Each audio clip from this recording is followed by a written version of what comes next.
Awami League tag দিয়ে কি মুক্তিযুদ্ধকে টার্গেট করা হচ্ছে? মুক্তিযুদ্ধকে কলুষিত করতে চলছে ভয়ঙ্কর পরিকল্পনা। থাকছে বিস্তারিত প্রতিবেদন। এতক্ষণ শুনছিলেন সংবাদ শিরোনাম, এখন থাকছে বিস্তারিত।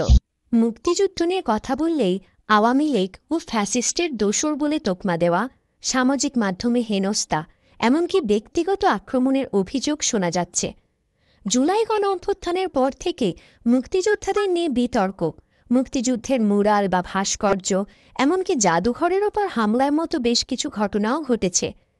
আওয়ামী লীগের শাসনের পতনের পর থেকে দলটির সঙ্গে একাত্তরকে মিলিয়ে স্বাধীনতা যুদ্ধকেই বিতর্কিত করার চেষ্টা চলছে কিনা এমন প্রশ্ন তুলছেন নাগরিক অধিকার নিয়ে সরব ও বিশ্লেষকদের অনেকে।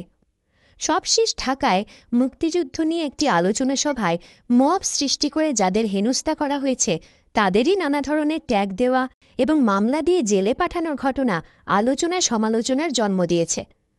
রাজনীতিকদেরও কেউ কেউ মুক্তিযুদ্ধ ও মুক্তিযোদ্ধাদের ওপর হামলা আক্রমণের পেছনে মুক্তিযুদ্ধবিরোধী শক্তির সংশ্লিষ্টতার কথা বলছেন। কিছু ঘটনায় প্রত্যক্ষ ও পরোক্ষভাবে জামায়াতে ইসলামীর দিকে আঙুল উঠলেও তারা অভিযোগ অস্বীকার করেছে। এদিকে ৫ই আগস্টের রাজনৈতিক পটপরিবর্তনের পর থেকে দেশের বিভিন্ন স্থানে শেখ মুজিবুর রহমান, স্বাধীনতা সংগ্রাম ও মুক্তিযুদ্ধ কেন্দ্রিক অনেক স্থাপনায় হামলা আর ভাঙচুরের ঘটনা ঘটেছে। এই সংখ্যা ১৫০০-এর মতো বলে দু একটি গণমাধ্যমের প্রতিবেদনে দাবি করা হয়েছে। কিন্তু মুক্তিযুদ্ধ বিষয়ক মন্ত্রণালয়ের কাছে এ বিষয়ক কোনো তালিকা নেই। বরং এই ধরনের ঘটনাগুলিকে সামাজিক প্রতিক্রিয়া হিসাবে দেখছেন সরকারের মুক্তিযুদ্ধ বিষয়ক উপদেষ্টা। মুক্তিযুদ্ধ নিয়ে রাজনীতির মাঠে যে বিতর্ক তৈরির চেষ্টা চলছে, সেই পরিস্থিতি থেকে বেরিয়ে আসার ক্ষেত্রে রাজনৈতিক দলগুলিরই বড় দায়িত্ব রয়েছে বলে মনে করেছেন বিশ্লেষকরা। মুক্তিযোদ্ধা ও মুক্তিযুদ্ধ কেন্দ্রিক কর্মকাণ্ড নিয়ে বিতর্ক। মুক্তিযুদ্ধ নিয়ে একটি অনুষ্ঠান মব তৈরি করে ভণ্ডুল, আর তারপর মুক্তিযোদ্ধাদের হেনস্থা করার সব শেষ ঘটনাটি ঘটেছে বৃহস্পতিবার ঢাকায় রিপোর্টার্স ইউনিটিতে।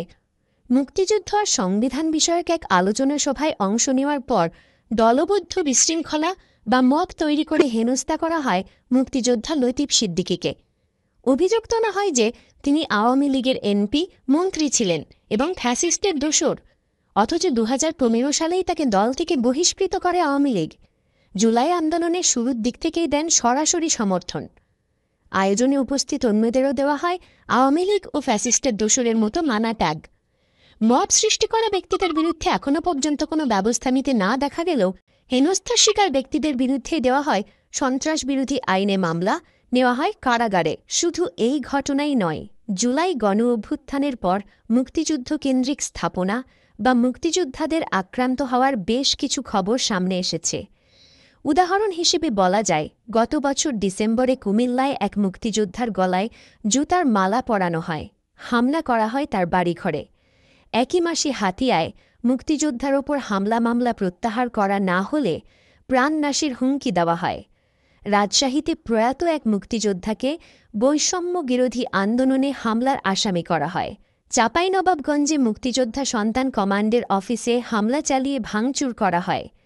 এছাড়াও ২০২৪ সালের ৫ই আগস্টের পর থেকে দেশের বিভিন্ন স্থানে ভাস্কর্য, মিউরাল, জাদুঘরের মতো স্থাপনায় হামলা ভাঙচুরের খবর সামনে এসেছে, যার বেশিরভাগই ছিল শেখ মুজিবুর রহমান, স্বাধীনতা সংগ্রাম ও মুক্তিযুদ্ধ কেন্দ্রিক।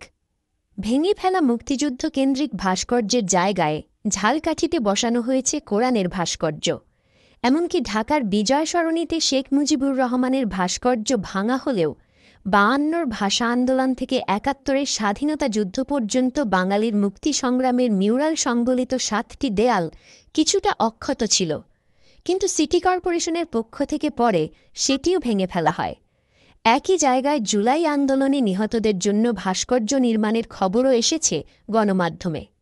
মুক্তিযুদ্ধের সঙ্গে আওয়ামী লীগকে মেলানোর প্রবণতা কেন? বিশ্লেষকরা বলছেন, মুক্তিযুদ্ধে আওয়ামী লীগের নেতৃত্বমূলক অংশগ্রহণ থাকলেও মুক্তিযুদ্ধ সেই দলকে অতিক্রম করে একটি জনযুদ্ধে পরিণত হয়েছিল। ফলে একে একটি দলের বলে বিবেচনা করার সুযোগ নেই।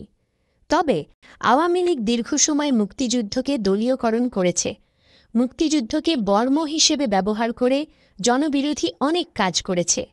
দলটির পতনের পর স্বাধীনতা যুদ্ধকে যারা মেনে নিতে পারেনি তারাই সেই একই বয়ান উৎপাদন করে মূলত মুক্তিযুদ্ধকেই টার্গেট করছে।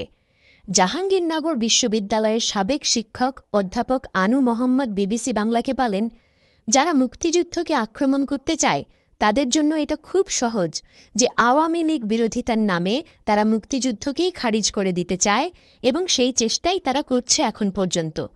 তার মতে মুক্তিযুদ্ধ বিরোধী ও তাদের উত্তরসূরিদের অবস্থানের কোনো পরিবর্তন হয় নাই।